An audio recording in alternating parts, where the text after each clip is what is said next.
நண்பர்களுக்கு வணக்கம். வேங்கை வயல் விவகாரம் குறித்து ஒரு வீடியோ போட்டிருந்தோம். அதில் கடுமையான விமர்சனங்களை பல்வேறு நபர்கள் வைத்திருந்தார்கள். அதில் என்னதான்டா சொல்ல வர, ரொம்ப நேரம் போட்டு அரன்னு அரைச்சிக்கிட்டு இருக்கிற அப்படின்னு சொல்லி கடுமையான வார்த்தைகளில் பேசுவதற்கு நிறைய பேர் பேசுகிறாங்க. நான் ரொம்ப நேரம் அரைக்கல. அந்த முழு வீடியோவில் நான் என்ன சொல்ல வந்தேங்கிறத முதல்ல நான் சொல்லிடுறேன். ஒரு இன்வெஸ்டிகேஷன் நடத்தி அதில் ஒரு விசாரணை மூலமாக ஒரு அறிக்கையை சமர்ப்பிக்கிறார்கள். அது நமக்கு விருப்பப்படாததாக ஒன்று இருக்கிறது. நமக்கு விருப்பப்படாததுன்னு சொன்னால் நீங்கள் ஏற்கனவே ஒரு முன்முடிவோடு இருக்கிறீங்க. அந்த முன்முடிவுக்கு மாறாக இருக்கிறது. அதை ஏற்றுக்கிட்டதுக்கு உங்களுக்கு மனசு இல்லை. நீங்கள் என்ன பண்ணுறீங்க, இந்த அறிக்கையை எதிர்க்கிறீர்கள், இது பண்ணுறீங்க. அப்போது உண்மையிலேயே ப்ரீஜுடிஸ் அப்படிங்கிற அந்த முன் முடிவோடு இருக்கக்கூடியது யார்? நீங்கள் தான். நான் என்ன சொன்னேன் அந்த வீடியோவில், ஒரு அறிவியல் பூர்வமாக ஒரு அறிக்கை வெளியிடப்பட்டிருக்கிறது, ஒரு விசாரணை செய்து கொடுக்கப்பட்டிருக்கிறது, அதை ஏற்றுக்கொள்ளுங்கள், அதைத்தான் பின்பற்றணும் அப்படிங்கிறது என்னுடைய கருத்து. நீங்கள் உங்களுக்கு அது மாற்று கருத்து இருக்குது, நீங்கள் கீழே சொல்கிறீங்க. ஆனால் சொல்லும்போது கொஞ்சம் நியாயமாக, கொஞ்சம் ஒழுக்கமாக பேசியிருக்கணும். இந்த விஷயத்தில் நான் என்னுடைய அனுபவங்களையும் இந்த பேசுகிறவர்களுடைய உளவியலையும் இந்த வீடியோவில் நான் தீர தெளிவாக பார்க்க வேண்டும் அப்படின்னு இருக்கிறேன். இதுதான் முக்கியமானது. என்னை கீழே அசால்ட்டாக என்ன சொல்கிறாங்கன்னா, நீ ஒரு சாதி வெறியன், நான் உன்னை ஒரு நடுநிலையாளன் என்று நினைத்திருந்தேன், நீ ஒரு சாதி வெறியனாக இருக்கிறாய் அப்படின்னு சொல்லி ஒன்றும் பிரச்சனையே கிடையாதுங்க. நான் என்ன சொல்கிறேன், என்னுடைய சாதி எங்கே இருக்கிறது, என்னுடைய சாதிக்கு என்ன லாபம் அப்படின்னு சொல்லி அதை மட்டுமே சுரண்டி பார்த்து கொண்டு அதற்கு ஏதாவது மாற்று கருத்து, அதாவது உங்களுடைய சாதி லாபத்துக்கு ஏதாவது மாற்று கருத்து இருக்குமானால் அதை ஏற்றுக்கொள்ள மாட்டோம். ஒன்றும் இல்லைங்க, நான் அதான் முன்னாடியே சொன்னேன். ரஞ்சித் அவர்கள் ஆம்ஸ்டாங் கொலையில் அது குற்றவாளிகள் அவர்கள் இல்லை அப்படின்னு சொன்னார். அப்படி இல்லைன்னா நாங்கள் ஏற்றுக்கிட மாட்டோம். இப்படி சொல்லுகிற ஒரு நீங்களெல்லாம் முற்போக்குவாதிகள். இது நான் வெறுமனே ரஞ்சித்தை மட்டும் சொல்லலை, கீழே இருந்து நீங்கள் கமெண்ட்டு போட்டுட்ருக்கீங்களோ உங்களையும் சேர்த்து தான் சொல்கிறேன். நீ ஒரு முன்மொழிவோடு ஒரு ஜட்ஜ்மெண்ட்டை நீ இப்போவே வாசிச்சிட்ட அப்படின்னு என்கிட்ட கீழே போடுறீங்க. நீங்கள் ஒரு ஜட்ஜ்மெண்ட்டோடு தான் முதல்ல இந்த கண்டென்ட்டே அணுகிருக்கீங்க. அது ரொம்ப முக்கியமானது. இன்னொன்று, இந்த 3 பேரோட ஸ்பெசிமனை எடுக்கிறதுக்கு, இவர்களுடைய இதை டெஸ்ட் எடுக்கிறதுக்கு களத்தில் நின்று தடுத்த என்ஜிஓ யார்? மிகப்பெரிய ஒரு தடை. அவங்கள அந்த விசாரணைக்கு போக விடாமல் தடுத்து கொண்டிருந்தவர் எவிடன்ஸ் கதிர். இப்போ வரையில் அவர் கடுமையான எதிர்வினைகளை ஆற்றிக்கிட்டு இருக்கிறாரு. அவருக்கு பேர் எவிடன்ஸ் கதிர். எவிடன்ஸை மறைக்கிற கதிர்னு நான் சொல்கிறேன். இன்னொன்று, அவர் எந்த அடிப்படையில் அந்த விஷயத்தை மறைப்பதற்கு அவ்வளவு முனைகிறார்? அந்த உணர்ச்சி எது? அவர்களெல்லாம் முற்போக்குவாதிகள். ஒரு விசாரணை முடிவில் ஒன்று வந்திருக்கு, அதை ஏற்றுக்கொள்ளுங்கள், இதுதான் அறிவியல் பூர்வமானு சொன்னால் நாங்கள் உங்களுக்கு சாதி வெறியர்களாக மாறிடுவோமா? நாளைக்கு சிபிஐ விசாரணை முடிஞ்சு இதுதான் அப்படின்னு வந்தாலும் நீங்கள் ஏற்றுக்கொள்ள போவதில்லை. அப்போ நீங்கள் நியாயாதிபதிகள், நாங்கள் சாதி வெறியர்களா? நேற்று திராவிடர் கழக தலைவர் ஆசிரியர் அவர்கள் ஒரு அறிக்கை விட்டிருக்கிறார். அறிவியல் பூர்வமாக ஒரு அறிக்கை வெளிவந்திருக்கிறது,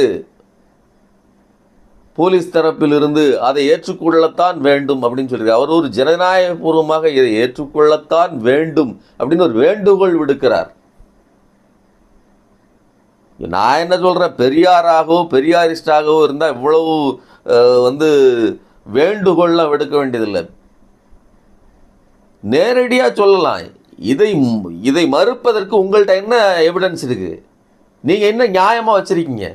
உடனே என்கிட்ட கீழே கமெண்ட் போடுறா. நீங்கள் நக்கீரன் பிரகாஷினுடைய வீடியோக்களை போய் பாருங்கள். நக்கீரன் பிரகாஷ் எனக்கு கூட தான் தெரியும். நான் நக்கீரன் பிரகாஷுக்கு ஒரே ஒரு கேள்வி கேட்குறேன். ஐயா, நீங்கள் ஒரு இன்வெஸ்டிகேஷன் ஜேர்னலிஸ்ட் தானே? 2 வருஷமாக இந்த இது நாறிக்கிட்டு கிடக்குது. இப்போ வேங்கை வயல் நாறுகிறதுன்னு இருக்கிற சங்கிப்பாய ஃபுல்லாக கத்திக்கிட்டு இருக்கிறான். நீங்கள் ஒரு இன்வெஸ்டிகேஷன் ஜேர்னலிஸ்ட் தானே? நீங்கள் நிலைத்திருந்தால், ஏன் கொடநாடு விவகாரத்தில் நீங்கள் எவ்வளவு இறங்கி உட்கார்ந்து எவ்வளவு டீட்டெயில்டாக அந்த விவகாரங்களை எல்லாம் பேசினீங்க. அரசு கூட இன்னைக்கு வரையிலும் அரசு தரப்பிலிருந்து எதுவுமே பேசப்படாத ஒரு விஷயத்தை இவ்வளோ, அதாவது அங்கே லைட்டு எப்போ கட்டானுச்சு, அங்கே இவன் தலையில் எவன் மிதிச்சு எவன் கொன்னா, சஜூன் யார், அவன் யார், இவன் யார், காரை எப்படி எடுத்துகிட்டு போனாங்க, பேக்கரி எப்படி வச்சு நடத்தினா, இதையெல்லாம் கட்டுக்கட்டாக கதையாக பேச தெரிந்தவங்களுக்கு இந்த விவகாரத்தில் குற்றப்பத்திரிகை தாக்கல் செய்கிற வரல நீங்கள் ஏன் காத்துக்கிட்டு இருந்தீங்க? நீங்கள் போன மாதம் இந்த விவகாரத்தை சொல்லியிருக்கலாம், இவர்கள் மூவரும் குற்றவாளிகளே கிடையாது, அல்லது யார் உண்மையான குற்றவாளிகள் சொல்லுங்க. நீங்கள் தான் ஒரு இன்வெஸ்டிகேஷன் ஜேர்னலிஸ்ட் ஆச்சே. இப்போ கூட இந்த 3 பேரும் இல்லைன்னு நீங்கள் பேசுகிறீங்க இல்லையா? குற்றம் சுமத்தப்பட்டிருக்கிற 3 பேரும் குற்றவாளிகள் இல்லைன்னு சொல்கிறீங்க இல்லையா? வேற யார் குற்றவாளி நீங்கள் சொல்லலாம்ல? நீங்கள் உண்மையிலே மிகப்பெரிய ஜேர்னலிஸ்ட் தானே. இதுக்கு இதை நீங்கள் போன மாதம் தான் சொல்லணும்னு இல்லை. நீங்கள் நினைத்திருந்தால் 1 வருடத்துக்கு முன்னாடியே இதை ரிவீல் பண்ணியிருக்க முடியும். எந்த இன்வெஸ்டிகேஷன் ஜேர்னலிஸ்டுக்காவது தானி தெம்பு தகுதி ஏதாவது இருந்துச்சா? ஏன் 2 வருட காத்திருப்பு அப்படிங்க? ஒவ்வொரு கேஸில் 20 வருடங்களாக காத்து கிடக்கிற இன்னைக்கு ஒரு முடிவு கிடையாது. இது தாமதமாகிவிட்டது. அடுத்த வாரமே ஒருத்தனை பிடிச்சி இவன் தான் குற்றவாளி அப்படின்னு சொல்லி அடுத்த நிமிடமே, அதாவது ஒரு குற்றம் நடக்குது, எது பல்கலைக்கழகத்தில் குற்றவாளி அடுத்த நிமிஷமே பிடிச்சி இவன் தான் குற்றவாளி அப்படின்னு சொல்லி அவன் மேல் நடவடிக்கைகள் எடுக்கப்படும் போது இருக்கிற பயவுலாம் என்ன சொல்கிறான் அப்படின்னா, அவசரமாக அவரை மட்டும் கைது செய்வது ஏன்? இதற்கு பின்னாடி இருப்பது யார் அந்த சார், ஃபோனில் வந்தது என்ன, அப்படியே உருட்டான் இவன். அதாவது இன்வெஸ்டிகேஷனில் இவன் ஒரு பெரிய அறிவுஜீவி மாதிரி. ஆம்ஸ்டாங் கொலையிலையும் அதான் செஞ்சீங்க.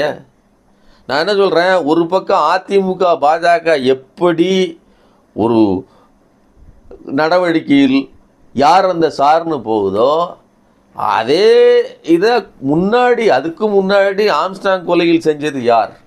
ஆம்ஸ்டாங் இறந்தபோது அது ஒரு ரவுடியசத்தால் நடந்த கொலை, அது ஒரு கட்ட பஞ்சாயத்தால் நடந்த கொலை அப்படிங்கிறத நான் தான் உலகத்துக்கே சொன்னேன். அந்த விஷயத்தில் எந்த சமரசமும் மற்றும் இருந்தேன் அப்படின்னு நக்கீரன் பிரகாஷ் சொல்கிறாரு. அப்போ நான் என்ன கேட்குறேன்னா, அதில் எந்த சமரசம் மற்றும் இருந்து நீங்கள் இப்போது என்ன சமரசத்தோடு இருந்து பேசுகிறீர்கள்? அந்த இதில் நான் சரியாக இருந்தேன், அதே மாதிரி தான் நான் இதையும் அணுகுகிறேன் அப்படின்னு சொன்னீங்கன்னா, அது கொலை நடந்த சில மணி நேரங்களிலேயோ அல்லது கொஞ்ச நாட்களிலேயோ நீங்கள் உங்களுடைய ஒப்பீனியனை சொன்னீங்களே. இந்த உடனேயே ஏன் உங்களுடைய ஒப்பீனியனை சொல்லவில்லை? யார் குற்றவாளி, யார் என்ன, எவர் எப்படி ஏன் சொல்லலை? இவர்கள் எப்படிப்பட்டவர்கள், இந்த இதில் என்ன நடந்திருக்கு அப்படின்னு சொல்லி எதிர்த்தரப்பை பற்றி நீங்கள் ஏன் பேசவில்லை? நீங்கள் ஏன் தெளிவாக இவர்கள் தான் குற்றம் செய்திருக்க முடியும்னு ஏன் சொல்லலை? இன்னொன்று, இந்த வேங்கை வயல் விவகாரத்தில் மலம் கலந்த குடிநீரை குடித்து விட்டார்கள், இதுதான் அலிகேஷன். ஆனால் வருகிற தகவல் ரொம்ப ரொம்ப முக்கியமானது. இந்த பசங்கள்லாம் போய் மேலே என்ன பண்ணுறாங்க, அந்த மலத்தை போட்டுட்டு வீடியோ எடுக்கிறாங்க, சிரிக்கிறாங்க.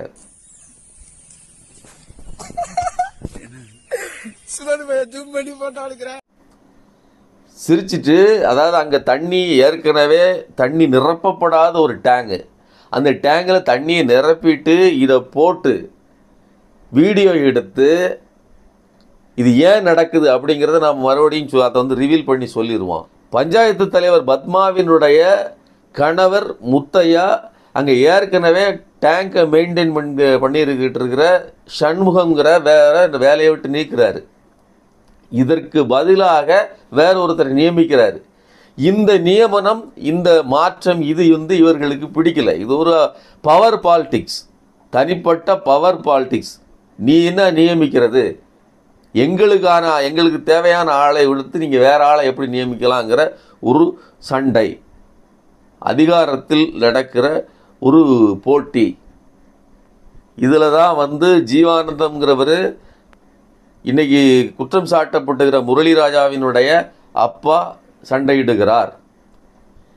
இதை தொடர்ந்து ஏதாவது ஒரு சதியை பண்ணி இவர் மேலே தூக்கி இந்த குற்றச்சாட்டை வச்சு இவ்வளோ பெரிய பிரச்சனையாகும்னு அவங்க கனவுல கூட நினைக்கல. நேஷ்னல் லெவலில் இது இவ்வளோ பெரிய பிரச்சனையாகும்னு அவர்கள் கனவில் கூட நினைத்திருக்க மாட்டார்கள். இதெல்லாம் இந்த இதுக்கு மேலே இப்படி போட்டு அவர் மேலே குற்றத்தை சாட்டினோம்னா அது ஒரு பிரச்சனையாகும், அவரை ஏதாவது ஒரு வகையில் பழி வாங்கலாம்னு ஒரு முடிவு பண்ணியிருக்கலாம். சரிங்களா? அங்கே என்ன பண்ணுறாங்க, தண்ணி திறந்து விடுவதற்கு முன்னால் மலத்தை இவர்கள் இது பண்ணிவிட்டு அதில் வந்து ஃபோட்டோ எடுத்துக்கிட்டு வீடியோ எடுத்துக்கிட்டு இருக்கிறாங்க. அதுவும் சிரிச்சுக்கிட்டு எடுக்கிறாங்க. அதுக்கான ஆதாரங்கள் இருக்குது. தான் சார்ந்த மக்கள் குடிக்கிற நீரில் மலம் இருக்கிறதுங்கிறத சிரிச்சுக்கிட்டா உட்காந்து எடுக்க போகிறாங்க. எவ்வளோ சீரியஸான, எவ்வளோ, அதாவது பார்த்த உடனே அப்படி நெஞ்சு பதறி போகாதா ஒன்று. இன்னொன்று, ஏற்கனவே தண்ணீர் இல்லாத இடத்துல தண்ணீரை ஏற்றிட்டு அதை போட்டுட்டு அதுக்கப்புறம் அந்த தண்ணீர் திறந்து விடவே படவில்லை. இந்த சம்பவத்துக்கும் 4 நாளைக்கு முன்னாடி, இது 22ஆம் தேதி நடக்கு அப்படின்னு சொன்னால் அதிலிருந்து 4-5 நாட்களுக்கு முன்னால் வேறு காரணங்களுக்காக உடல்நிலை சரியில்லாமல் போனவர்களை காரணம் காட்டி இதோட மேட்ச் பண்ணியிருக்காங்க. இந்த மாதிரி தண்ணீர் குடித்ததுனால தான் உடம்பு முடியாமல் போச்சு அப்படின்னு சொல்லி வேறு ஒரு பிரச்சனையை இவர்கள் இதோடு கலந்துருக்காங்க. அதுக்கு முன்னாடி 2 பேருக்கு வாந்தி பேதி எடுத்திருக்கு அப்படின்னு குழந்தைங்களுக்கு, அதை இதோட மேட்ச் பண்ணி சொல்லியிருக்காங்களே தவிர இதெல்லாம் இதில் தெளிவாக பதிவு செய்யப்பட்டிருக்குது இந்த குற்றப்பத்திரிகையில். இந்த விவகாரத்தில் இதில் என்ன நடந்துகிட்டு இருக்குன்னு எல்லோருக்கும் தெரியும். இது இப்படி இருந்ததுனால தான் எவிடன்ஸ் கதிர் குற்றம் சாட்டப்பட்டிருக்கிற இந்த முரளிராஜா, சுதர்சன், முத்துகிருஷ்ணன் இவர்கள் மூவரையும் உள்ள டெஸ்ட்டுக்கு அனுமதிக்கிறதுக்கு தடுத்து கொண்டு நடக்கட்டும் பார்த்துக்கலான்னு சொல்லி இந்த முழு நடவடிக்கையுமே தடை ஓட்டு கொண்டிருந்தார். நான் என்ன கேட்குறேன், இன்னைக்கு பொங்கிக்கிட்டு நீ எல்லாம் பேசலாமா, நீ நடுநிலைவாதியான்னு எங்ககிட்ட கேட்குறீங்க இல்லையா? முதல்ல நீங்கள் நடுநிலைவாதியா, நீங்கள் முதல்ல நியாயமான நபரா அப்படிங்கிறத கண்ணாடியில் உட்காந்து பாருங்கள்.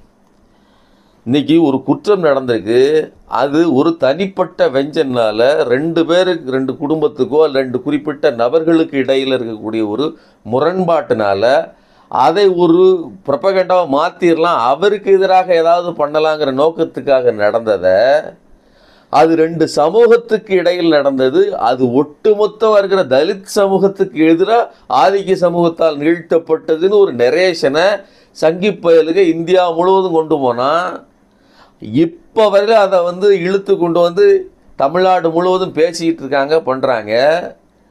ஆனால் அது அன்றைக்கே ரிவீல் ஆகி அப்போவே அதுக்கு எதிராக நடவடிக்கை எடுக்கப்பட்டிருந்தால் என்ன நடந்திருக்கும் அப்படின்னா, இன்னைக்கு இவ்வளவு பெரிய ஒரு அவச்சொல்லை, அவப்பெயரை ஒரு குறிப்பிட்ட சமூகம் ஏற்றிருக்காது. நீங்கள் ஏன்ட்ட கேட்குறீங்க, திண்ணியத்தில் மலம் தணித்த நிகழ்வுகள் நடக்கவில்லையா, அது நடக்கலையா, இது நடக்கலையா?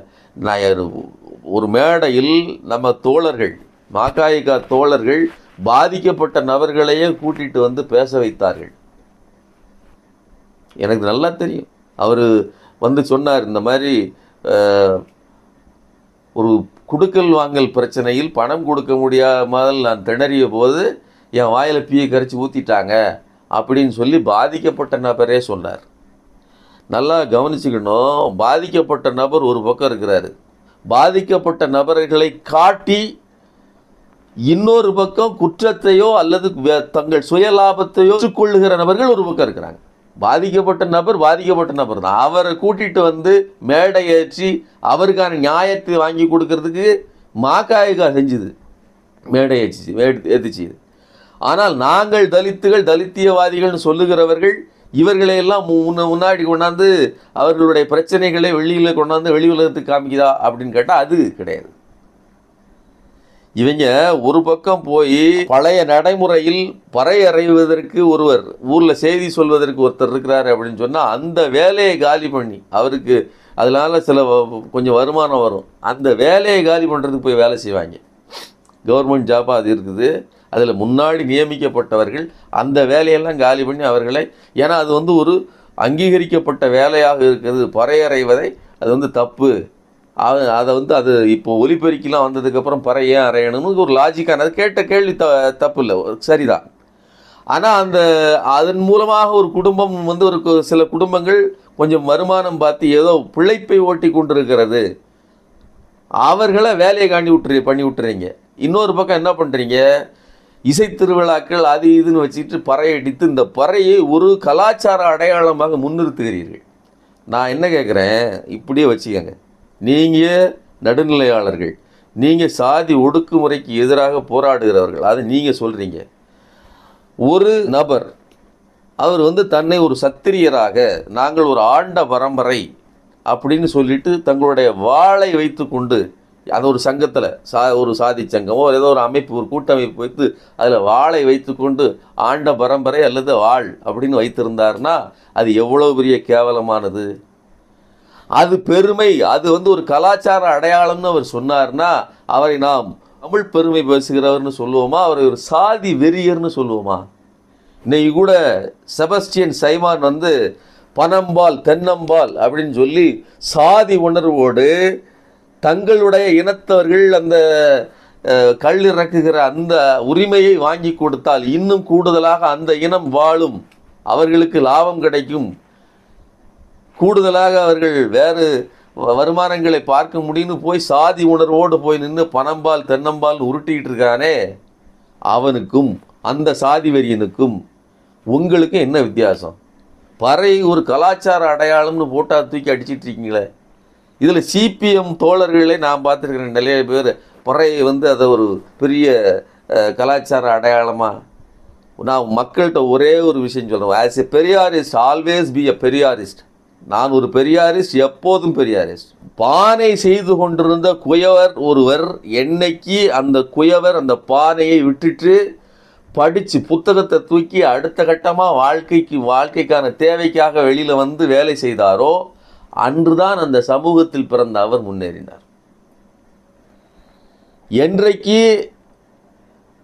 வண்ணார் ஒருவர் துணி துவைத்து கொண்டிருந்தவர் அந்த துணியை தூக்கி போட்டுட்டு, அழுக்கு துணியை துவைக்கிறதுலாம் என் வேலை கிடையாது ராஜா, அதுக்கு மிஷின் இருக்குது, அதுக்கு லாண்ட்ரின்னு தனி அமைப்பு இருக்குது, எல்லாம் இருக்குது, நீ வேணா அங்கே கொடு, என் வேலை படிக்கிறதுன்னு சொல்லி என்னைக்கு படிக்கிறதுக்கு கிளம்பி வந்தாரோ அன்னைக்குத்தான் அந்த குடும்பம் படித்து மேலே வந்துச்சு. இன்னைக்கும் பெரிய குடும்பங்களாக வசதி படைத்தவர்கள் அவர்கள் தான் இருக்கிறார்கள். என்னைக்கு உனக்கு சேவிங் பண்ணிகிட்டு இருக்கிறது மட்டுமே என்னுடைய வேலை அல்ல, கலெக்டர் வேலை கூட எங்களால் பார்க்க முடியும்னு படிச்சுட்டு எந்த குடும்பம் வேலை வந்ததோ அந்த குடும்பங்கள் அதுக்கு அடுத்த கட்டமாக போணுச்சு. மீனோடும் வலையோடும் மீன் பிடிச்சிக்கிட்டு வலையோடு வாழ்க்கையோடு இப்படியே கிடந்துக்கிட்டு இருக்குது என்னுடைய வேலை அல்ல. நான் மெரைன் இன்ஜினியர் ஆகுவேன், நான் கப்பலை ஓட்டுவேன், எனக்கு படகு ஓட்டுவதற்கு எனக்கு கொஞ்சம் அனுபவம் இருக்குது, நான் அதையே அறிவியல் பூர்வமாக கற்றுக்கொண்டு ஒரு இன்ஜினியராகி நான் உலகத்தையே கடலால் ஆழ்வேன்னு சொன்னதுக்கு அப்புறம்தான் அந்த குடும்பம் வீடு கட்டி 4 மாடி அடுக்கா மேலே ஏறுனுச்சு.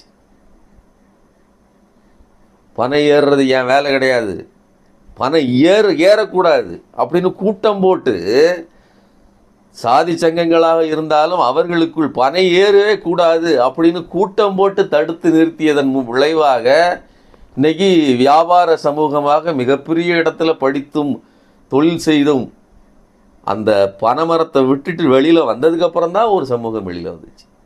என் நண்பர் எனக்கு தெரிஞ்ச ஒருத்தர், எங்கள் தாத்தா காலத்திலேயே எங்கள் அப்பா போய் செக்க தொட்டாருன்னா அடிப்பாராம், புத்தகத்தை தொடு, செக்கோடும் எண்ணெயோடும் என் வாழ்க்கை முடிஞ்சு போட்டோம், நீ செக்க தொட்டுறாதன்னு சொல்லி அவர் ஒரு எண்ணெய் செட்டியார்.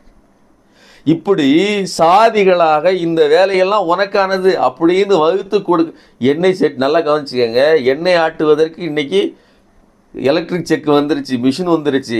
இன்றைக்கி ஒரு சமூகம் தான் செய்யணும்னு அவசியம் கிடையாது.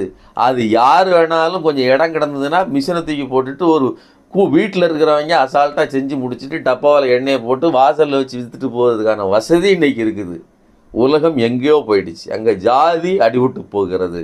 ஜாதியால் கட்டுவிக்கப்பட்டிருந்த அந்த செக்கோடு கட்டுவிக்கப்பட்டிருந்த மக்களின் வாழ்க்கை அடுத்த கட்டமாக மாறுது.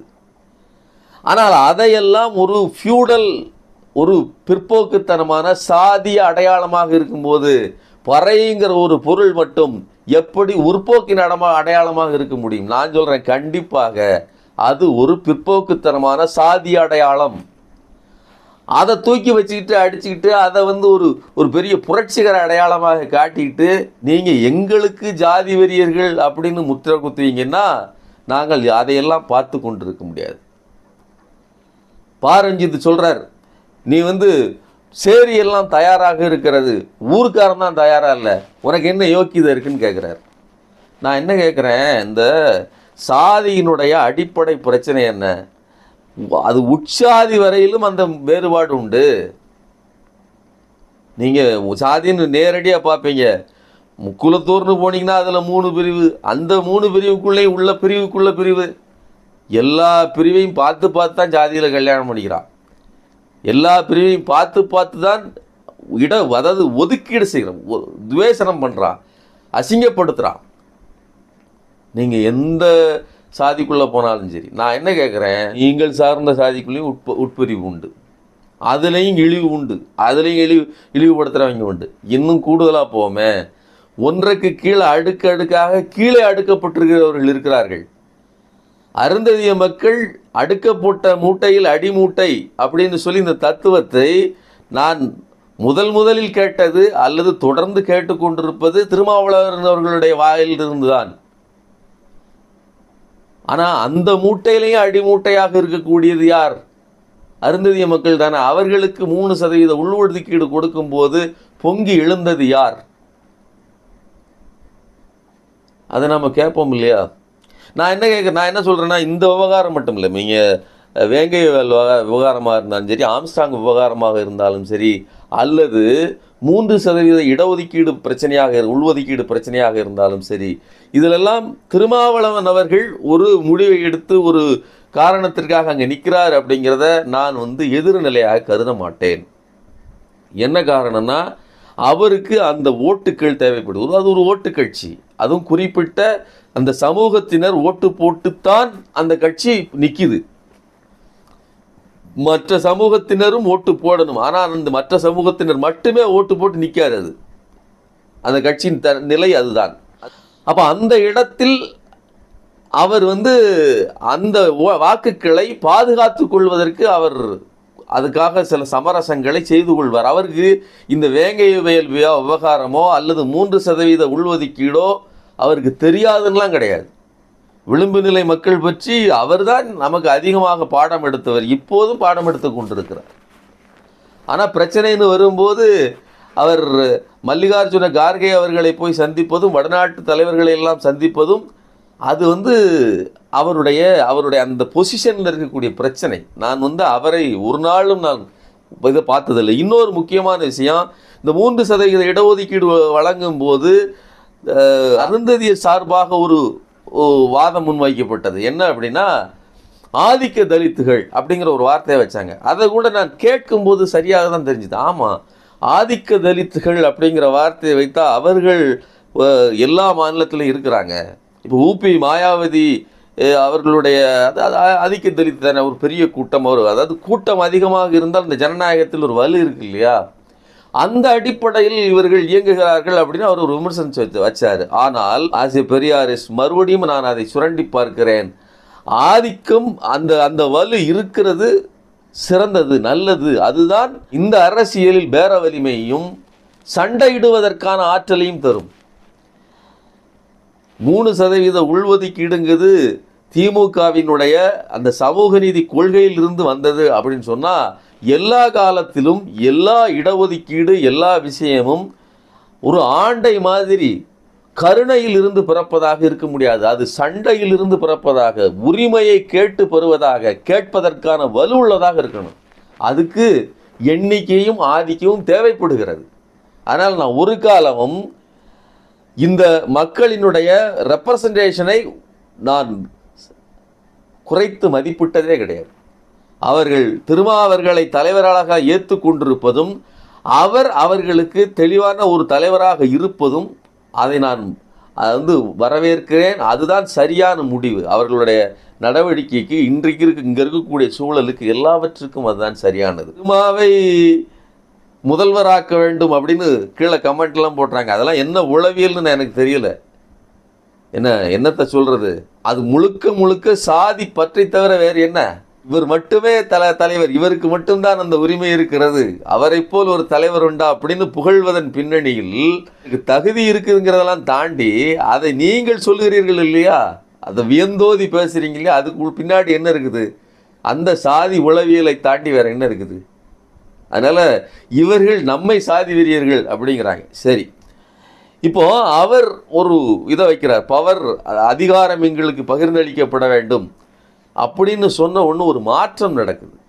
திமுகக்குள்ள கோவி செழியன் அவர்களுக்கு முக்கிய இடம் கொடுக்கப்படுகிறது. அங்கே ஒரு ரெப்ரசன்டேஷன் முன்னிலை கொடுக்கப்படுகிறது. அப்போது திருமா சொல்கிறார், நாங்கள் ஒரு அழுத்தத்தை கொடுத்ததன் விளைவு தான் இது நடந்திருக்கு. ஆமாம், உண்மைதான், மாற்றமே இல்லை. அப்போ இந்த அழுத்தத்தை கொடுத்து இதை பெற்றுக்கொள்வதற்கு அல்லது இதை வாங்குவதற்கு வலிமை, உரிமை எல்லாமும் பெற்றவர்கள் நீங்கள். அதில் மாற்றுக்கிறதே கிடையாது. இதெல்லாம் உண்மையாக சொல்கிறதா இருந்தால் இது திருமா ரொம்ப லாபகமாக இந்த விளையாட்டை விளையாடுகிறார், அந்த மக்களுக்கு கூடுதலான நன்மையை செய்கிறார். ஆனால் இன்றைக்கி சங்கி பயலாம் என்ன பண்ணுவான்? நான் என்ன சொல்கிறேன், துளியோண்டு கொசு அளவிற்கு உங்களுக்கு கமாண்ட் போடுகிறவர்களுக்கு மூளை இருந்தால் நீங்கள் எந்த நிலையில் இருக்கீங்க? ஈஸியாக ஆதவ அர்ஜுனாவினுடைய ட்ராப்பில் விழுந்துருவீங்க. சங்கி பயலுங்க அசால்ட்டாக சொல்லிட்டு போயிடுவான், உங்களுடைய எதிரியே திருமாதான் அப்படின்னு கீழே கமெண்ட் போடுறான். என்னுடைய இதில் திருமாவை எதிரின்னு சொல்லிட்டு யார் அவன் புகழ்மா அப்படின்னு சொன்னால் நீலசங்கியான ரஞ்சித்தை அசால்ட்டாக சொல்லுவான். ரஞ்சித்துக்கு என்ன வேண்டி கிடக்கு? நான் என்ன கேட்குறேன், ரஞ்சித்துக்கு ஓட்டு பிரச்சனை இருக்குதா? இந்த மக்கள் ஓட்டு போட மாட்டார்கள், நமக்கு ஆதரவு கிடைக்காது, நமக்கு பிரச்சனை அப்படின்னு ஏதாவது இருக்கா? கிடையவே கிடையாது. திருமாவுக்கு அப்படி ஒரு நெருக்கடி இருக்குது. அவர் ஓடி ஆடி வேலை இது பண்ணுறாருன்னா 3% இடஒதுக்கீட்டில் ரஞ்சித்தினுடைய நிலைப்பாடு என்ன? உள் ஒதுக்கீட்டில் வாய் திறந்து பேசிட வேண்டியதானே? ஊரும் சேரியும் வேறையாக கிடக்குது, நாங்கள் சேர்ந்துக்கிட்டதுக்கு தயாராக இருக்கோம்னு எங்களுக்கு பாடம் எடுக்கிற நீங்கள் 3% உள்ஒதுக்கீடு கொடுக்கும்போது அடுக்கப்பட்ட மூட்டையில் அடிமூட்டை அப்பா அவர்களுக்கு நாம் கொடுக்கறதுல என்ன தப்பு இருக்கு, அது சரியானதுன்னு அடித்து பேச வேண்டியதானே? இந்த ரஞ்சித் பேசுவது எவ்வளவு பெரிய அயோக்கியத்தனமான பேச்சு தெரியுமா? எல்லா இடங்கள்லையும் அந்த நபர் பேசியது அவ்வளவு மோசமான பேச்சு. அனிதாங்கிற பொண்ணு இறந்து போன இடத்துல அமீர் போய் நின்று பேசுகிறாரு, அவரை வெளியில் போயா அப்படிங்கிற அளவிற்கு தள்ளிட்டு அவ்வளவு மோசமாக அப்படியே உணர்ச்சி வசப்படுறாப்புல. ஏன் வாயால் நான் சொல்ல மாட்டேங்க, அவள் தாழ்த்தப்பட்ட பொண்ணுன்னு சொல்லி நான் சொல்லவே மாட்டேன். அவள் என்னுடைய சகோதரி தான். இந்த சமூகம் ஏற்றத்தாழ்வற்ற இருங்க, நான் சொல்லிடுறேன். அதுதான் நான் சொல்கிறேன். நீங்கள் திரும்ப தலித் இல்லாமல் தான் வாழ்ந்துனுக்குறோம். ஊர் தெருவாக தான் இங்கே இருக்கு. ஊர் தெரு இல்லாமல் ஏதோ ஒரு கிராமத்தை காட்டுங்க, ஏதோ ஒரு கிராமத்தை காட்டுங்கன்னு சொல்கிறேன்.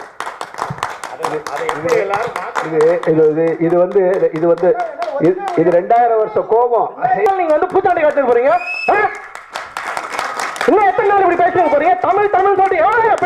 உங்களுக்கு இதை பேசுவதற்கு உரிமையே கிடையாதுங்கிறார். உங்களுக்கு இதை பேசுவதற்கு உரிமையே கிடையாதுன்னு சொல்லி யார? அமீரை சொல்றார். எப்படி தலித்து மக்களுக்கு ஒரு ஒடுக்குமுறை இருக்கிறதோ அதே அளவிற்கோ அதை விட அதிகமாகவோ இஸ்லாமியர்களுக்கு இருக்கத்தான் செய்கிறது. இஸ்லாமியர்கள் எவ்வளவு பெரிய நெருக்கடியில் அவர்கள் வாழ்ந்துட்டு இருக்காங்க. அப்போ சகமாக இருக்கிற சக பிரச்சனைகளில் வாழ்கிற மக்களை கூட நீங்கள் உங்களுக்கு அந்த உரிமை இல்லைன்னு சொல்வதன் மூலமாக நீங்கள் என்ன பண்ணுறீங்க? நீங்கள் தனிமைப்படுத்துகிறீர்கள், திட்டமிட்டு தனிமைப்படுத்துறீங்க. உங்களுக்கு என்ன அப்படி படுத்துவதனால் இந்த மக்கள் ஓட்டு போடணும், அவர்கள் எனக்கு ஓட்டு போடணும் ஏதாவது ஒரு திட்டம் இருக்கா? ஒன்றும் கிடையாது. நீங்கள் ஒரு படம் எடுக்கிற ஒரு நபர், அக்கலக்குங்கிற நபர் வீட்டில் கறி வைத்திருந்தார்னு கொல்லப்படுறாரு. எத்தனையோ இஸ்லாமியர்கள் வீடு இடிக்கப்படுது. இன்னைக்கு வக்ஃபு வாரிய திருத்த சட்டம் கொண்டாந்துருக்கிறான். யோகி ஆதித்யநாத் சொல்கிறாரு, வக்ஃபு வாரியத்தில் இருக்கக்கூடிய பெரும்பகுதி நிலங்கள் இந்துக்களினுடைய நிலம். அந்த காலத்திலிருந்து மன்னர்கள், இஸ்லாமிய மன்னர்கள் அதை அபகரித்து விட்டார்கள். எல்லா பெரும்பகுதி நிலம் இந்துக்களினுடைய நிலம்னு உத்தரப்பிரதேசத்தில் பேசுகிறாரு, நடந்துக்கிடுறாங்க. இந்த நாடு எந்த திசைக்கு போகப்படுவது போது இஸ்லாமியர்கள் கையில் இருக்கக்கூடிய சொத்துக்களை வழிப்பறி செய்வது போல செய்வதற்கான எல்லா திட்டத்தையும் இந்த பாஜக அரசு செஞ்சுக்கிட்டு இருக்குது. ஆனால் அப்படி பாதிக்கப்பட்ட ஒடுக்கப்படுகிற ஒரு இரண்டாம் தர குடிமக்களாக நடத்தப்படுகிற இஸ்லாமியர்களை நான் எங்களோடு சேர்த்துக்கிட மாட்டேன், எங்களுடைய வழியில் அவர்களை பங்கெடுத்துக்குள்ள உள்ள விட மாட்டேன் அப்படின்னு சொல்லி ஒரு மேடையில் அவரை விரட்டுறீங்க. ஆனால் இந்த தமிழ்நாட்டில் என்ன நடந்துச்சு? அது அந்த பொண்ணு மட்டுமா செத்துச்சு? சிவம்பேட்டையில் ஜெகதீசன்கிற பையன் செத்து போனப்போ என்ன நடந்துச்சு? ஏன் பாரஞ்சித்தை காணோம்? ஏன் அவருக்கு அந்த பொங்கல் வரல? இங்கே நடப்பது ஒரு ஜாதிய பிரச்சனையா? அதாவது அனிதாவுக்கு நடந்தது ஜாதிய ஒடுக்குமுறையா, அல்லது சூத்திர பஞ்சமர்களை, பார்ப்பனர் அல்லாத மக்களை சனாதனவாதிகள் எப்படி இழிவாக நடத்துகிறார்கள், ஒடுக்குகிறார்கள், எப்படி சட்டம் போட்டு நசுக்கிறாங்க நீட்டுங்கிற ஒடுக்குமுறை கருவியால், அதுவா பிரச்சனை? அதை தொடர்ந்து எப்படி திமுக தொடர்ந்து ஜெகதீசன் உட்பட எல்லாரையும் இணைச்சிக்கிட்டு ஒவ்வொரு மேடையிலையும் பேசி பேசி இன்றைக்கி அதை ஒரு இயக்கமாக இன்றைக்கும் தள்ளிக்கிட்டே போய்கிட்டு இருக்கிறது யார்? இப்போ பொலிட்டிக்கல் நடவடிக்கையில் கன்சிஸ்டன்சி யார்கிட்ட இருக்குது? ஆனால் உங்ககிட்ட ஜென்யூனிட்டி இருக்கா? நீங்கள் சாதியோ அல்லது ஒரு அந்த அந்த அடிப்படையில் மட்டும்தான் தேடி தேடி போய் ஆதரவு தெரிவிக்கிறீங்க. ஜெகதீசனுக்கு ஏன் நீங்கள் வரல? 23 பிள்ளைகள் அதுக்கப்புறம் செத்து போச்சு. அதை பற்றி ஏன் இந்த ரஞ்சித்துக்கு கவலையே வருவதில்லை?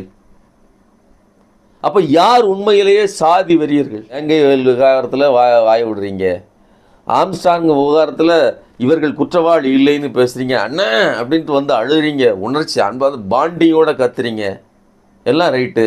உங்களுடைய ட்ரூஃபில் இருக்கக்கூடிய இசைவாணியை கிறிஸ்தவர், அவர் எப்படி ஐயப்பனை பாடலாம் அப்படின்னு சொல்லி சங்கி பயல்கள்லாம் வந்து அவ்வளவு மோசமாக இன்னைக்கு வரையிலும் இப்போ நான் போட்ட வீடியோக்களை கூட தினசரி கமெண்ட் விழுந்துட்டு இருக்கு. ஒவ்வொரு நாளும் இசைவாணிக்கு அவ்வளவு திட்டு விழுந்துட்டு இருக்குது. என்னைய கிட்ட வந்து சாதி சொல்லி திட்டுறா, நீ அவன் தான் அப்படிங்கிறான். ரைட்டு இருக்கட்டும், எனக்கு அதில் ஒன்றும் பிரச்சனை கிடையாது. ஆனால் நீங்கள் என்ன நிலைப்பாடு எடுத்தீங்க? இது வரைக்கும் ஒரு ஆதரவான பேச்சையோ எதிர்வினையோ இசைவாணி ஆதரவாக சங்கிகளுக்கு எதிராக தொடர்ந்து இயங்கினீர்களா?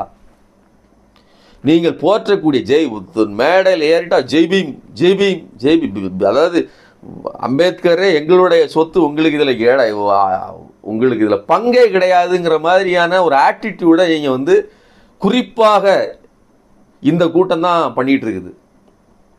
நீங்கள் இப்படி பண்ணிட்டு இருக்கீங்க. அப்படி பண்ணிட்டு அந்த அம்பேத்கரை அமித்ஷா அசிங்கப்படுத்துகிறார்.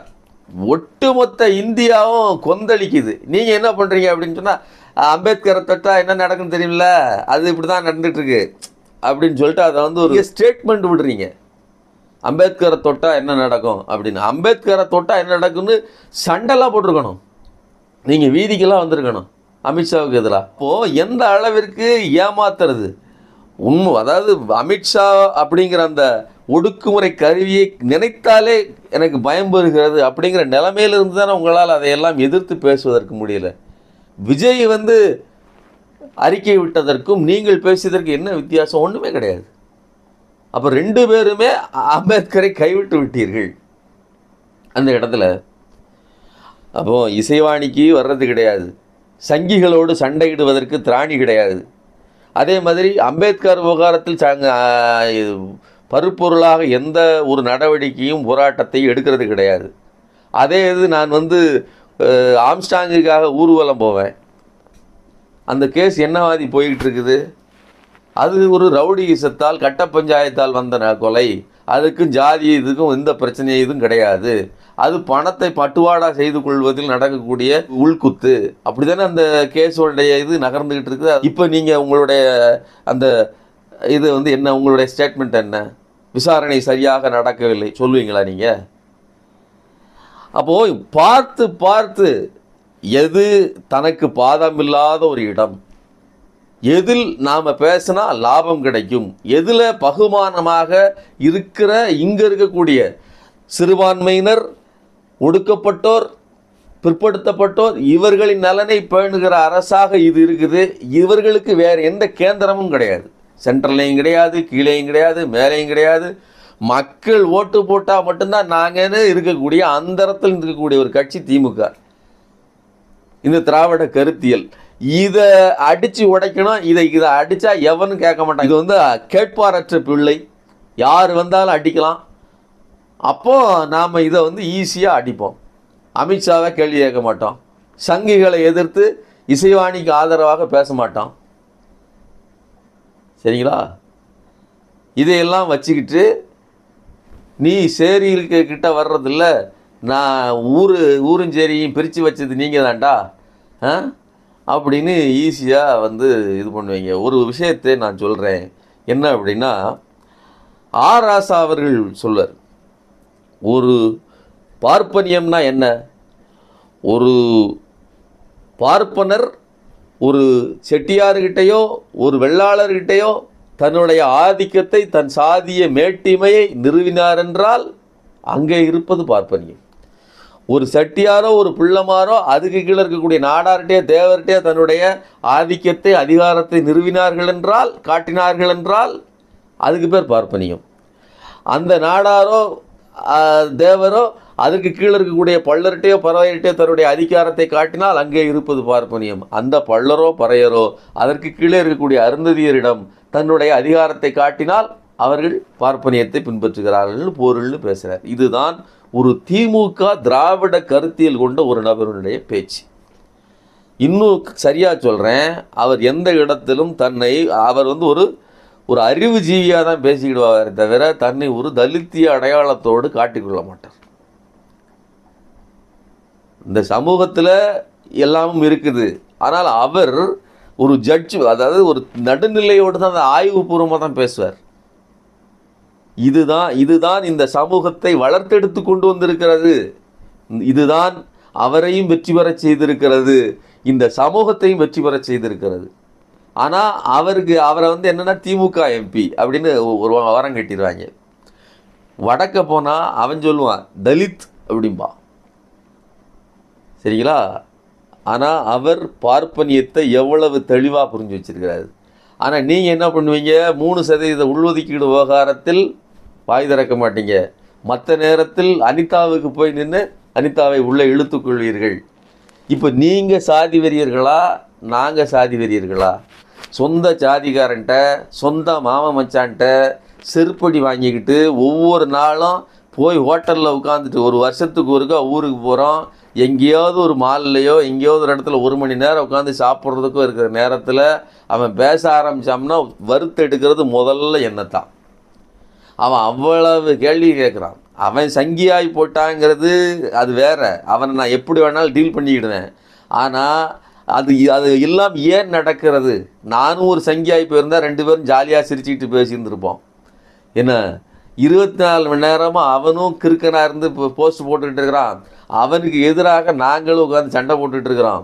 அப்போ சொந்த சாதிக்காரனுடைய சொந்த மக்களுடைய எதிர்ப்பையும் இதையும் மீறித்தான் இந்த சமூக சமத்துவத்தை உருவாக்குவதற்கு போராடிட்டு இருக்கிறோம்.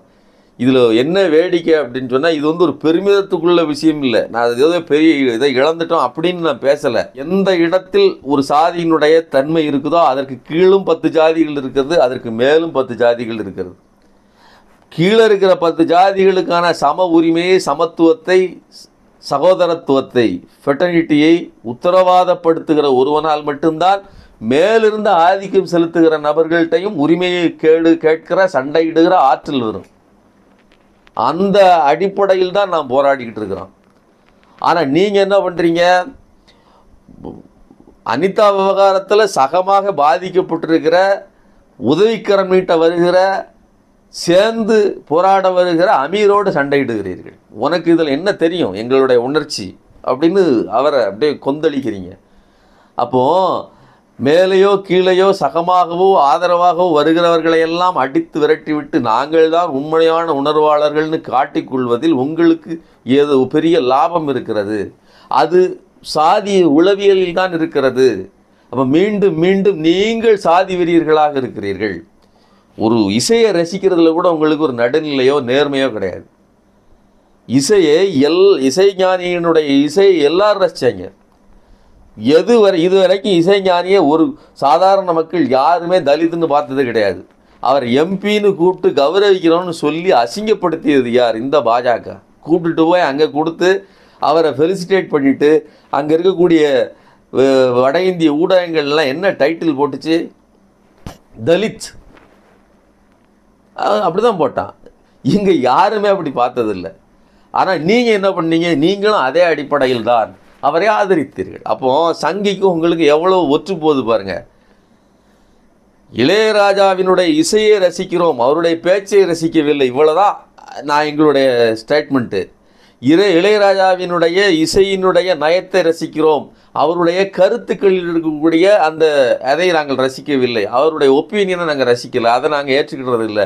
அவருக்கு ஒரு சங்கித்தனம் இருக்கிறது, அவர் ஒரு சங்கி ஆதரவாளராக இருக்கிறார், இவ்வளோதான் வித்தியாசம். மற்றபடி இன்னைக்கு வரையிலும் வீட்டில் ஓடிட்டு இருக்கிறது அவருடைய பாட்டுத்தான். என்னை தட்டி எழுப்புவதும் தூங்க வைப்பதும், இரவில் தூங்க வைப்பதும், அதிகாலையில் எழுப்புவதும் அவருடைய பாட்டுத்தான். இது எனக்கு மட்டும் இல்லை, இன்னைக்கு ஊரில் உலகத்தில் எல்லா இடத்துலையும் அதான் நடந்துட்டு இருக்குது. ஆனால் நீங்கள் என்ன பண்ணுறீங்க? இதைத்தான் கேட்டுத்தான் உலகமே. இதை நீங்கள் சொல்லாதீங்க, அது நான் எல்லாரும் சொல்கிறாங்களே. நீங்கள் ரசிப்பதற்கு பின்னால் அந்த இசை ரசனையில் கூட உங்களுடைய ஜாதி உணர்ச்சி தான் இருக்கிறது. எங்களுக்கு நேர்மை இருக்கிறது. நான் ஏன் ஜாதிக்காரனுடைய இசையை ரசிக்கிறது இல்லை, அப்படி ரசிக்கலை. அப்படி ரசிக்கிறதா இருந்தால் வேற ஒருத்தருடைய இசையை ரசிச்சிருக்கணும். இதே தான் வேற எந்த பொருளுக்காக இருந்தாலும் சரி, எந்த கலை வடிவமாக இருந்தாலும் சரி.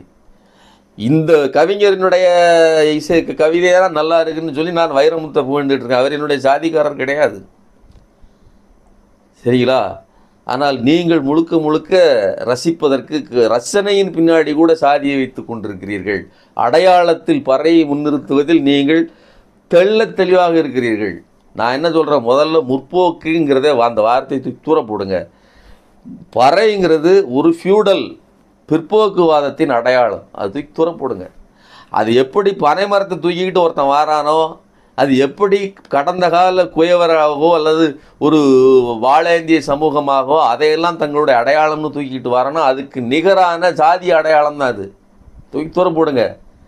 இன்றைக்கி டெக்னிக்கலாக உலகம் எங்கேயோ வளர்ந்துக்கிட்டு இருக்குது. ஒலிபெருக்கி போதாதா, இதற்கு ஒரு ஆள் வேண்டுமான்னு சொல்லி போராடுவதற்கு, அதை தடுத்து நிறுத்துவதற்கு எப்படி செய்தீர்களோ அதே மாதிரி சமூக வழியிலேயே அது நமக்கு தேவை கிடையாது. அதை வச்சு இன்னைக்கு இன்ஸ்ட்ருமெண்டலாகவே அது கிடையாது. இன்றைக்கி டெக்னிக்கலாகவே இசை என்பது கம்ப்யூட்டருக்குள்ளே வந்துருச்சு. அதை அடித்து தான் அந்த மியூசிக் வரணும்னு அவசியம் கிடையாது. தட்டுனீங்கன்னா மியூசிக் வரும். மியூசிக் அவ்வளவு டெக்னாலஜி வந்துருச்சு. அப்போ பருப்பொருளாக பல பொருட்களின் தேவை அழிந்து விட்டது, சரிங்களா? அதனால் அதை தூக்கி வச்சு ஆடிக்கிட்டு இருக்கிறது.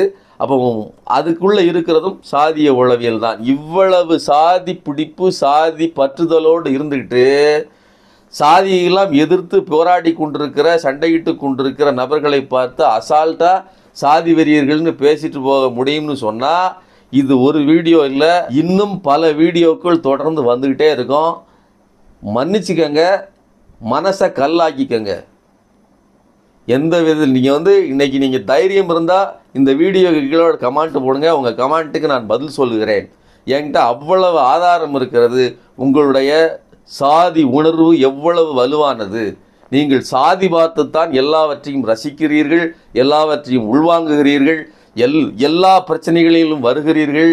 அதுலேயும் கூட எங்கே சேஃப் ஜோன் இருக்குமோ அங்கே தான் ஒளிந்து கொள்கிறீர்கள். இந்த இடத்துல ஒரே ஒரு விஷயத்தை நான் சொல்லிக்கிடுறேன். இதெல்லாம் மேலே வளர்ந்து வருமானத்திலோ ஏதோ ஒரு வகையில் மேலே வந்த நபர்களுக்கு இது வசதியாக இருக்குது. ஆனால் ஒட்டு மொத்தமாக சமூகமாக இருக்கக்கூடிய தாழ்த்தப்பட்ட அந்த அடித்தட்டு மக்களுக்கு மிகப்பெரிய சவாலாக இன்னைக்கும் சாதியம் இருந்து கொண்டு தான் இருக்கிறது. அது அந்த பாதிக்கப்பட்டவர்கள் பாதிக்கப்பட்டு கொண்டே தான் இருக்கிறார்கள். நான் முதல்ல சொன்ன மாதிரி மலத்தை திணித்தவர் அவரை அதுக்கு மேலே வெளியில் பேசவோ சண்டையிடவோ, அந்த ஊருக்குள்ளேயே சண்டையிட்டு கொண்டு இருக்கவோ கூட வாய்ப்பில்லாத நிலையில் இருக்கிறாரு. அதை அடையாளமாக பயன்படுத்தி கொண்டு அதன் போர்வையில் லாபம் ஈட்டி கொண்டு இருப்பவர்கள் இருக்கிறாங்க. இப்போ இன்றைக்கி இந்த வேங்கைவயல் விவகாரத்தில் அந்த தனிப்பட்ட நபர்களுடைய பிரச்சனைன்னு சொல்லி அந்த கோணத்தில் அந்த ஆய்வு நடந்து வேகமாக அது முடிஞ்சிருந்துன்னா குற்றவாளிகள் உடனே தண்டிக்கப்பட்டிருப்பாங்க. இவ்வளோ பெரிய ப்ரொபகண்டா, இவ்வளோ பெரிய ஓப்பனிங் கிடச்சிருக்காது, எதுவுமே நடந்திருக்காது. அது வேறு விதமாக முடிஞ்சிருக்கும். ஆனால் இனிமேல் இருக்கிற சாதிக்காரன் ஃபுல்லாக, அதாவது ஆதிக்க சாதிக்காரன் ஃபுல்லாக இதை என்னவாக பயன்படுத்துவான், நாளைக்கு இதோட தீர்ப்பு வெளிவந்தாலோ நாளைக்கு இப்படி தான் முடிஞ்சினா என்ன நடக்கும் அப்படின்னா, வேங்கை வயலில் இப்படி தாண்டா நீங்கள் எங்களை ஏமாத்துனீங்கன்னு சொல்லி உண்மையாக இதே மாதிரி 100 இடத்துல நடக்கும். மிக மோசமான ஒரு சூழல் இங்கே இருக்குது. உண்மையிலேயே ஒடுக்கப்படுவது, உண்மையிலேயே நசுக்கப்படுவது நடக்கும். ஆனால் இதை காரணம் காட்டுவான். ஒரு சங்கி, ஒரு சாதி வெறியன் இப்படி வசதியாக தப்பித்துக் கொள்வதற்கு வாகாக அமைந்தது இந்த மோசமான சம்பவம். இதில் பாதுகாத்தது எவிடன்ஸ் கதிர். நான் என்ன கேட்குறேன், இதனால் உங்களுக்கு ஏதோ ஒரு வகையில் லாபம் இருக்கிறது. அது இல்லாமல் நீங்கள் இவ்வளவு செஞ்சிருக்க முடியாது. அப்போது இந்த மலத்தை கலந்தவர் குற்றவாளிகளை விட அவர்களை பாதுகாக்க, அவர்களை அந்த இதிலிருந்து தனிமைப்படுத்தி அவர்கள் இழுத்துட்டு போக, இந்த விசாரணைக்கு உட்படுத்தாமல் பாதுகாக்க நடந்து கொண்டவர் எவ்வளோ பெரிய குற்றவாளி. இது ஒட்டுமொத்தமாக பாதிக்கப்படுகிற மக்களினுடைய மொத்தமாக அவர்களையெல்லாம் களங்கப்படுத்துகிற வேலையை இனிமேல் செய்யுமா செய்யாதா? இனிமேல் ஒவ்வொரு பிரச்சனையிலையும் சங்கி பயல்கள் இதை கொண்டு ஒரு அடையாளமாக நிறுத்துவாங்களா மாட்டாங்களா? நீங்கள் என்கிட்ட சாதி வெறியன்னு நீங்கள் கீழே கமெண்ட் போட்டு போயிடலாம். நாளைக்கு உண்மையிலேயே பாதிக்கப்பட்ட மக்கள் கஷ்டப்படும் போது அவர்களுக்கு ஆதரவாக பேச முடியாத நிலை, இதை தூக்கி வச்சுட்டு அவன் வருவான். அவங்ககிட்ட நீங்கள் என்ன ஆயுதத்தை வைத்து சண்டையிடுவீர்கள்? இதுக்கெல்லாம் பின்னாடி இருந்துக்கிட்டு இருக்கக்கூடிய இந்த என்ஜிஓக்கள், இந்த போலி போராளிகள் எங்கே போய் நிற்பாங்க? அப்போது ஒரு பகுத்தறிவோடு ஒரு விஷயத்தை அணுகுங்கள். பறை என்பது ஒரு ஃபியூடல் அடையாளம். அது புரட்சிகர அடையாளமே கிடையாது. இன்னொன்று, அது ஒரு சாதி அடையாளம். அதை ஒரு பெருமைக்குரிய அடையாளமாக நீங்கள் தூக்கிட்டு வரீங்க அப்படின்னு சொன்னாலே நீங்கள் ஒரு சாதிய அந்த உளவியல், அதில் ஒரு பெருமிதத்தை தேட முயற்சிக்கிற நபர். அம்பேத்கர் என்பவர் பொது சமூகத்திற்கு தாழ்த்தப்பட்ட பிற்படுத்தப்பட்ட நபர்கள் எல்லோருக்குமான தலைவர் தான். ஆனால் அவர் எங்களுக்கு மட்டுமே தலைவர்னு உரிமை கொண்டாடிட்டு வரீங்கன்னா நீங்கள் தனிமைப்பட விரும்புகிறீர்கள், தனிமைப்பட்டு போவீர்கள். பாதிக்கப்பட்ட சிறுமி அனிதாவாக இருந்தாலும் சரி, ஜெகதீசனாக இருந்தாலும் சரி, எல்லோரும் ஒன்று தான், பிரச்சனை நீட்டு தான் அப்படின்னு போராடாத பட்சத்தில் ஒருபோதும் இங்கே சமத்துவம் நடக்காது, ஒருபோதும் இங்கே முன்னேற்றம் நடக்காது. இந்த பொருட்களுக்கு பின்னாடி, பழைய இதுக்கு பின்னாடி போய் அதை பெருமை தேடி போனீங்கன்னா அங்கேயே தான் கிடக்கணும். வாழ்க்கையில் ஒரு நல்ல சட்டையோ இந்த நவீன உலகத்தின் மாற்றத்தையோ நாம் அனுபவிக்க முடியாது. அப்போது சாதிய உளவியலிருந்து முதல்ல நீங்கள் வெளில வாங்க. எங்களுக்கு பாடம் எடுக்காதீர்கள். அதை எடுப்பதற்கு தகுதி உங்களுக்கு கிடையவே கிடையாது. இந்த விவகாரத்தில் நான் ப்ரீஜுடியூஸோடு நடந்துக்கிட்டேன்னு சொல்லி கீழே கமெண்ட் போட்ட நண்பர்களே, நீங்கள் உங்களை ஒரு முறை சுரண்டி பாருங்கள். உங்களிடம் இருக்கக்கூடிய அந்த சாதிய தோல் வெளியில் வெளிப்பட்டு கொண்டிருக்கக்கூடியது இருக்கிறது. அதை முதல்ல தூக்கி தூரப்படுங்க. சாதிய உளவியலிலிருந்து மாறுபட்டு சிந்திக்கிற அது யாராக இருந்தாலும் சரி, எங்களுக்கு அந்த உரிமை இருக்கிறது அப்படின்லாம் யாரும் உரிமை கொண்டாட முடியாது. தலித்தாக இருந்தால் அவர்கள் பொய் சொல்ல மாட்டார்கள், தலித்தாக இருந்தால் அவர்கள் குற்றமே இழைக்க மாட்டார்கள் அப்படின்லாம் ஒரு முன்முடிவோடு இருப்பது யார்? அப்படிப்பட்ட உளவியலை அதுதான் சரி, அப்படிப்பட்டது தான் சரியான ஒரு கண்ணோட்டம்னு சொல்லி ஒரு முன் அபிப்பிராயத்தோடு ஒரு வழக்கை அணுகுவது யார்? நீங்களா நாங்களா? இதையெல்லாம் பரிசீலித்து இப்போவும் சொல்கிறேன், இது ஒடுக்கப்பட்டு நிலையில் இருக்கக்கூடிய மக்களுக்கு எதிரானதல்ல. அதை வைத்து வளர்ந்து மேலே வந்துவிட்டு அவர்களை கூட வர்க்க ரீதியாக கீழே இருக்கிறவர்கள் இன்றைக்கும் வேலைக்காரங்களாக வீட்டில் வச்சுக்கிட்டு எடுபடிகளாக வச்சுக்கிட்டு இருக்கக்கூடிய பணக்கார வர்க்கத்தில் உயர்ந்த தன்னை அடுத்த கட்டத்திற்கு தங்களுடைய பெருமைகளை தேட முயற்சிக்கிற நபர்களுக்குத்தான் நான் சொல்கிறேன். நன்றி, வணக்கம்.